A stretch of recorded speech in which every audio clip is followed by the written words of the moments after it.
अर्जुन कोई साधारण लड़का नहीं था। वो चंदपुर नाम के एक छोटे से गांव में रहता था, जो घने और रहस्यमयी जंगल के किनारे बसा था। गांव वाले उस जंगल के अजीब घटनाओं की बातें करते थे।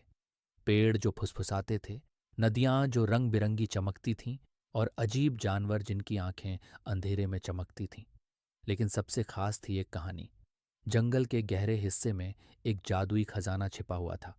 जो भी उसे पाएगा, उसे अपार शक्ति मिलती। एक दिन जिज्ञासा और महान हीरो बनने के सपने से भरे अर्जुन ने जंगल में जाने का फैसला किया। उसकी सबसे अच्छी दोस्त मीरा ने उसे चेतावनी दी। अर्जुन, जंगल बहुत खतरनाक है। जो भी उसमें गया कभी वापस नहीं आया। लेकिन अर्जुन जिद्दी था। चिंता मत करो मीरा, मैं सूर्यास्त से पहले वापस आ जाऊंगा, और कौन जानता है, शायद मैं खजाना भी लेकर आऊं। उसने मुस्कुराते हुए कहा। अपने साथ सिर्फ खाने का एक छोटा बैग और सुरक्षा के लिए एक लकड़ी की छड़ी लेकर अर्जुन जंगल में चला गया। जैसे ही उसने पेड़ों की रेखा पार की, हवा अलग महसूस होने लगी। ये ठंडी थी, जिसमें जंगली फूलों की खुशबू और अनजाने जीवों की हल्की गूंज थी। पेड़, जो ऊंचे और पुराने थे, उसे देखते हुए प्रतीत हो रहे थे, जैसे वो उसकी हर एक चाल देख रहे हों। कई घंटे भटकने के बाद अर्जुन एक खुली जगह पर पहुंचा। उस जगह के बीच में एक शानदार चमकता हुआ पेड़ खड़ा था। उसकी पत्तियां सोने और चांदी में चमक रही थीं, और उसके नीचे एक छोटा तालाब था, जो रात के आसमान की तरह झिलमिला रहा था। ये जंगल का दिल होना चाहिए, अर्जुन ने खुद से धीरे से कहा, उसकी सुंदरता से मंत्रमुग्ध होकर। जैसे ही वो करीब गया, उसे कुछ अजीब दिखा। तालाब में उसकी परछाई वैसी नहीं थी जैसी होनी चाहिए थी। तालाब में दिख रहा लड़का बड़ा, ताकतवर और सिर पर एक मुकुट पहने हुए था। अचानक एक आवाज गूंज उठी, तुम शक्ति की तलाश में हो बच्चे? हैरान होकर अर्जुन पीछे मुड़ा, और उसने देखा कि एक बूढ़ा आदमी अंधेरे से बाहर आ रहा था। उसके बाल बर्फ जैसे सफेद थे, और उसकी आंखें हल्की रोशनी में चमक रही थीं। तुम कौन हो? अर्जुन ने अपनी छड़ी को कसते हुए पूछा। मैं इस जंगल का रखवाला हूं, बूढ़ा आदमी बोला। मैं यहां छिपे हुए जादुई खजाने की रक्षा करता हूं। बहुत से लोग इसे पाने आए हैं, लेकिन बहुत कम लोग परीक्षा पास कर पाए हैं। तुम सच में क्या चाहते हो बच्चे? अर्जुन हिचकिचाया। मैं ताकतवर बनना चाहता हूं, एक हीरो जैसा।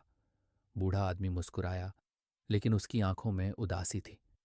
ठीक है, उसने कहा, लेकिन ये जान लो कि शक्ति की एक कीमत होती है। जो रास्ता तुम चुनोगे वो आसान नहीं होगा। अर्जुन कुछ कह पाता, उससे पहले जमीन कांपने लगी। पेड़ की सुनहरी पत्तियां फड़फड़ाने लगीं, और तालाब की रोशनी और तेज हो गई। अचानक एक लकड़ी का पुल प्रकट हुआ, जो जंगल के और गहरे हिस्से की ओर जा रहा था। पुल पार करो, बूढ़े आदमी ने कहा। पार जाकर तुम्हारी असली परीक्षा होगी। दिल जोर से धड़कते हुए अर्जुन ने पुल पर कदम रखा। जैसे ही उसने चलना शुरू किया, आसपास का जंगल अंधेरा होने लगा, और हवा में भारीपन आ गया। पुल के अंत में एक विशाल पत्थर का दरवाजा था, जो बेलों और काई से ढका हुआ था। जैसे ही अर्जुन दरवाजा खोलने ही वाला था, एक छोटी आवाज आई, कृपया मेरी मदद करो। अर्जुन ने इधर उधर देखा, और एक छोटा सा पक्षी देखा, जो गिरी हुई शाखा के नीचे फंसा हुआ था। पक्षी के पंख धीरे धीरे फड़फड़ा रहे थे, जैसे वो खुद को आजाद करने की कोशिश कर रहा हो। मेरे पास समय नहीं है, अर्जुन बड़बड़ाया। मुझे खजाना ढूंढना है। लेकिन कुछ अंदर से उसे रोक रहा था। उसने एक गहरी सांस ली, और धीरे से शाखा को उठाकर पक्षी को आजाद कर दिया। पक्षी खुशी से चहकता हुआ उड़ गया। जैसे ही पक्षी गायब हुआ, पत्थर का दरवाजा खुद ही खुल गया। अर्जुन अंदर गया, और खुद को एक विशाल गुफा में पाया। गुफा के बीच में एक चमकता हुआ मुकुट रखा था, जो रत्नों से जड़ा हुआ था। यही है, अर्जुन ने सोचा, उत्साहित होकर, खजाना। लेकिन जैसे ही उसने मुकुट की ओर हाथ बढ़ाया, एक काली आकृति उसके पास प्रकट हुई। वो एक परछाई जैसी प्राणी थी, जिसकी आंखें आग जैसी लाल थीं। तुम इस मुकुट के लायक हो, साबित करो। वो गुर्राया। अचानक गुफा हिलने लगी, और बड़े बड़े पत्थर छत से गिरने लगे। वो प्राणी अर्जुन पर झपटा। उसके नुकीले पंजे आगे बढ़े। बिना सोचे समझे अर्जुन ने अपनी छड़ी उठाई और उस पर वार किया। लेकिन वो प्राणी बहुत तेज था। उसने अर्जुन को जमीन पर गिरा दिया, और अर्जुन को लगा जैसे उसकी सारी ताकत खत्म हो रही हो। उस कमजोर पल में अर्जुन को बूढ़े आदमी की बातें याद आईं। शक्ति की एक कीमत होती है।